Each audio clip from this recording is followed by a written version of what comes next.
Tamil cinema வரலாற்றில் தேவர் மகன் வெறும் திரைப்படம் மட்டுமல்ல, அது ஒரு பாடப்புத்தகம். 1992 வெளியான இந்த படம் 30 ஆண்டுகளை கடந்தும் இன்றும் விவாதிக்கப்படுகிறது.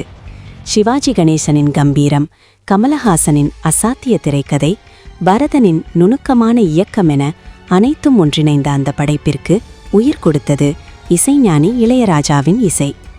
குறிப்பாக இஞ்சி இடுப்பழகி பாடல் உருவான விதம் ஒரு சுவாரஸ்யமான திரைக்கதை போலவே அமைந்திருக்கிறது. ஒரு பிரம்மாண்டமான கதையை எழுத மாதக்கணக்கில் நேரமாகும் என்பார்கள். ஆனால் உலகநாயகன் கமலஹாசன் தேவர் மகன் படத்தின் முழு கதையையும் வெறும் 7 நாட்களில் எழுதி முடித்தார். அந்த வேகமும் தெளிவும் இசையமைப்பிலும் பிரதிபலிக்க வேண்டும் என அவர் விரும்பினார். படத்தின் ஒவ்வொரு காட்சியும் கிராமிய மனம் மாறாமல் இருக்க வேண்டும் என்பதில் கமல் உறுதியாக இருந்தார். பாடல்கள் கம்போஸ் செய்யும் அந்த தருணத்தில் ஒரு குறிப்பிட்ட உணர்வை வெளிப்படுத்த கமல் ஒரு பழைய ஹிந்தி பாடலை இளையராஜாவிடம் போட்டு காட்டினார். அந்த பாட்டு மாதிரியே வேண்டுமா என்று ராஜா கேட்டபோது அந்த ஃபீல் மட்டும் இருந்தால் போதும் என்று கமல் சொல்லியிருக்கிறார். அந்த ஹிந்தி பாடலின் சாயலை உள்வாங்கிக் கொண்டு அதை அப்படியே நகலெடுக்காமல் தமிழ் மண்ணின் வாசனைக்கு ஏற்ப எப்படி மாற்றப் போகிறார் என்பதை கமல் ஆச்சரியத்துடன் கவனித்துக் கொண்டிருந்தார். கமல் அந்த பாடலின் இன்ஸ்பிரேஷனை சொன்ன சில நிமிடங்களிலேயே இளையராஜா ஒரு மாயாஜாலத்தை செய்தார். அந்த ஹிந்தி மெட்டை அப்படியே மாற்றாமல் அதன் சாராம்சத்தை மட்டும் எடுத்துக்கொண்டார்.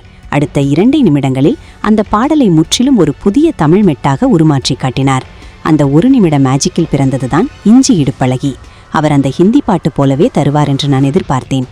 ஆனால் அவர் தந்ததோ முற்றிலும் வேறொரு மேஜிக் என்று கமல் அந்த தருணத்தை ஒரு நேர்காணலில் சிலாகித்து பேசுகிறார். இளையராஜா எப்போதுமே எதையாவது பார்த்து அப்படியே செய்பவரல்ல. ஒரு சிறிய பொறி கிடைத்தால் அதை தனது மேதமையால் ஒரு பெரும் நெருப்பாக மாற்றக்கூடியவர். அந்த மேஜிக் தான் இஞ்சி இடுப்பழகி பாடலை இன்று வரை எவர்கிரீன் பாடலாக வைத்திருக்கிறது.